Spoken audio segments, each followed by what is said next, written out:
Let's be honest, for most leaders, the phrase personal branding sounds and feels like a distraction. I don't want to be an influencer. I don't have time to post on LinkedIn. I'm running a business. I'm not chasing likes. And I get it. And they are right if that is their definition of personal branding. But it's almost 2026 and the landscape has shifted. Now, looking good online might have worked in the early 2020s when hardly anyone was online and people just started to create content. But now, it's not enough anymore. And here is the shift. Authority these days, it's not about likes or your followers. Social media has become interest media. So you can have 0 followers, but create a banger piece of content and you can actually go viral because the algorithms now prioritize relevance over a big audience. With that said, of course, there's still a little bit of credibility when you've got a certain amount of followers, but at the same time, it's not the deciding factor anymore.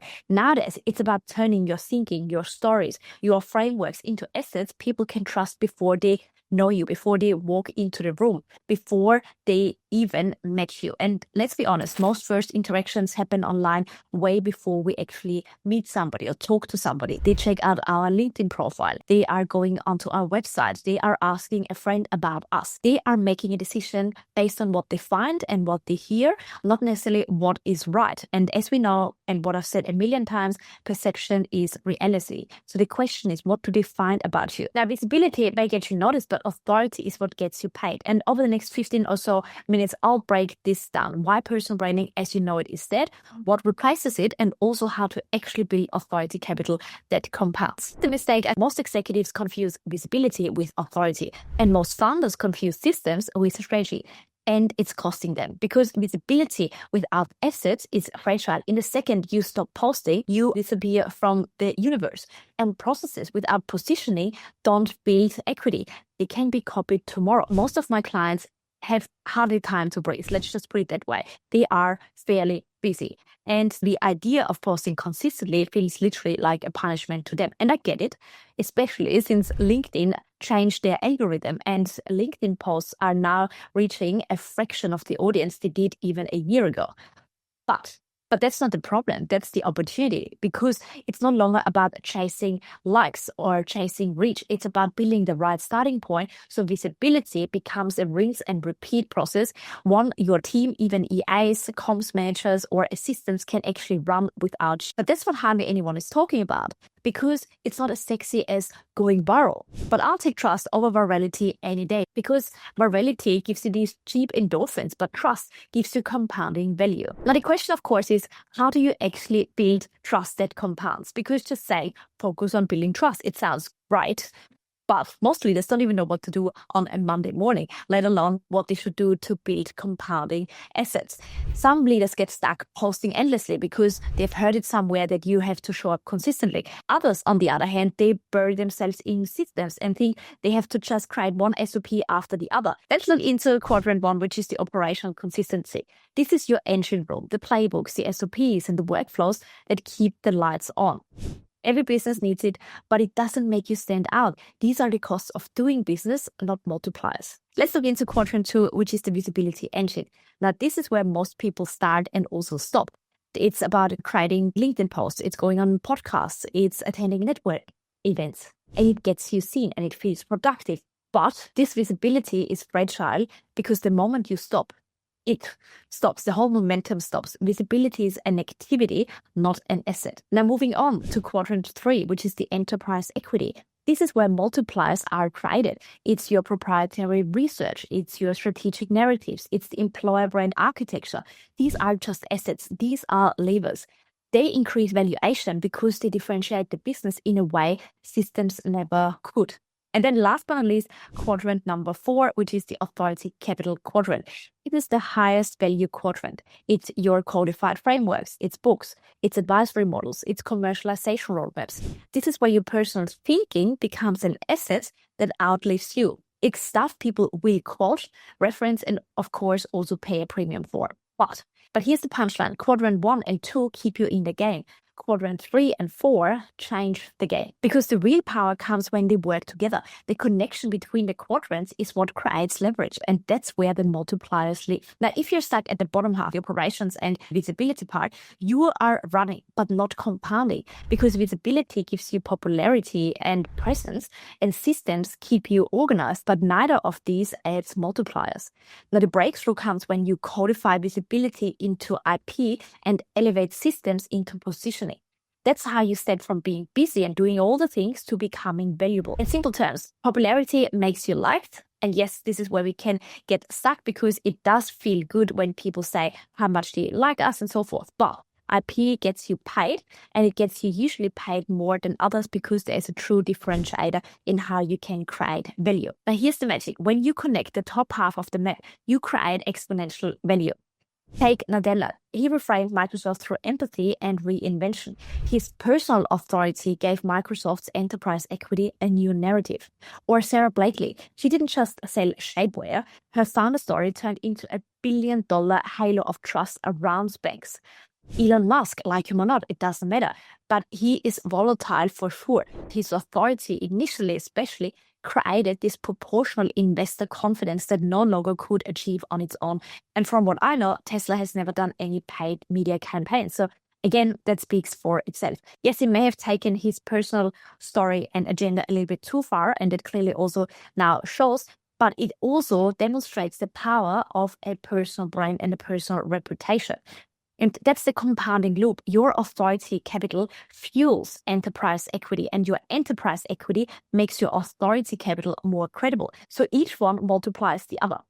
Now, meanwhile, if you're staying in the bottom half, it's just keeping the lights on. Operations link visibility feeds back into operations. You stay alive, but you won't be remembered. You are busy, but not valuable. You're efficient, but not exceptional. And the big lesson here is that the bottom half keeps you in the game, but the top half changes the game.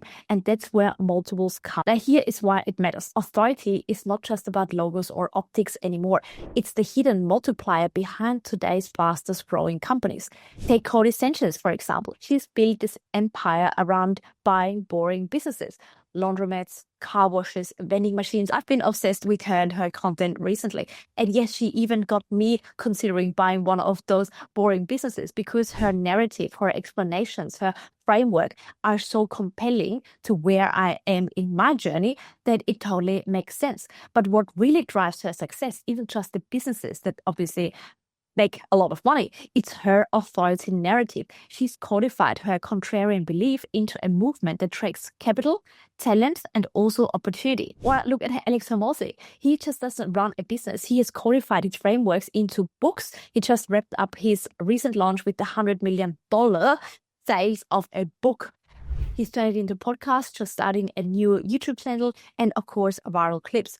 Now, the IP unavoidable, because he's got the results, and now he's thought about what did I actually do to get the results, applied it on other businesses through acquisition.com, and can now repeat the process with the results over and over again. And this is why investors and founders trust him before they even spoken with him, because his frameworks build equity at scale. But all of this is actually not new. These are just some more recent and contemporary examples.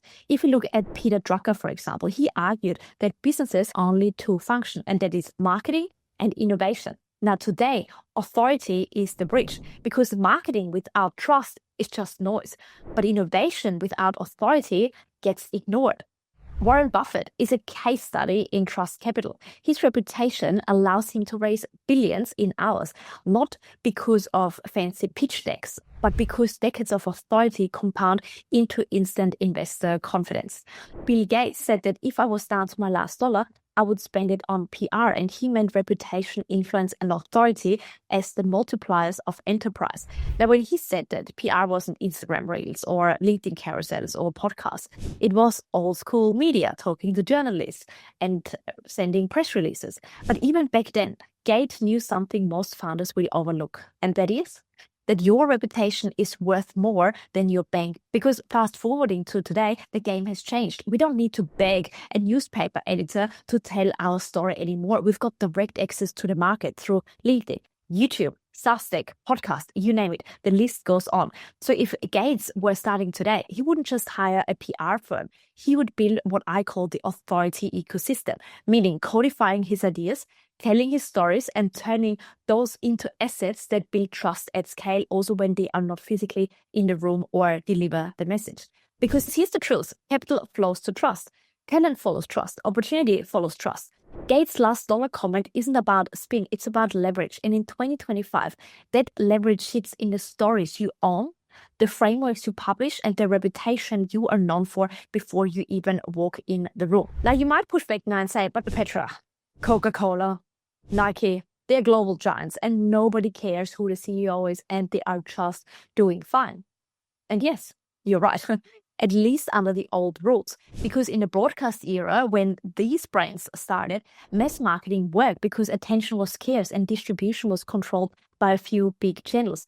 I remember it very, very clearly working for Unilever. We were just spending millions and millions, not only on the media itself, but even on advertising agencies. And now, fast forwarding to 2025, even just this year alone, in the last few months, 6 massive agencies here in Brisbane have gone under.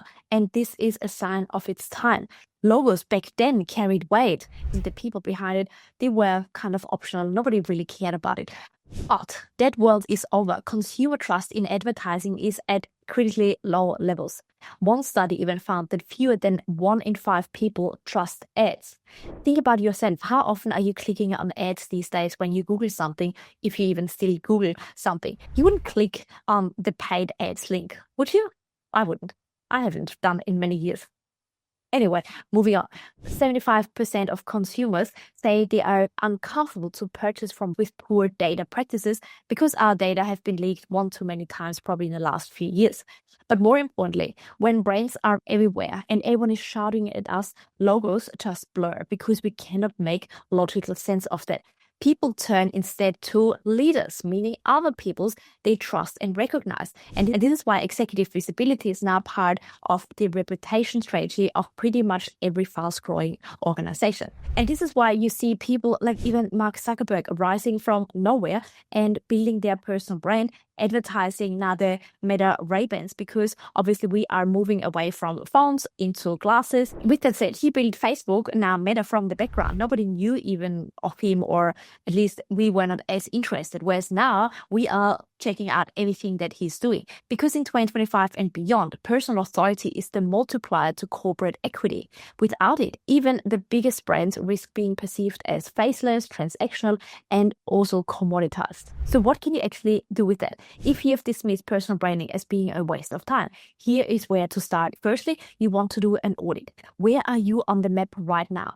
Are you focusing on visibility but don't have actual assets that can support that? Or are you focusing more on operations and nobody knows about you? Or are you building a strategy but very much from the background? The next step is that you want to codify.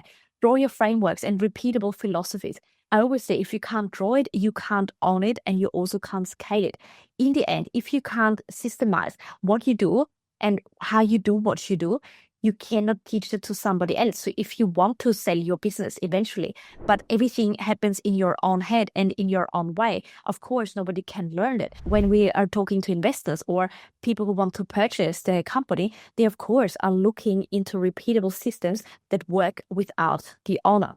The next step is to elevate it, package systems into positioning assets, from research, from frameworks, branded playbooks. This is what makes you different. And then build a bridge.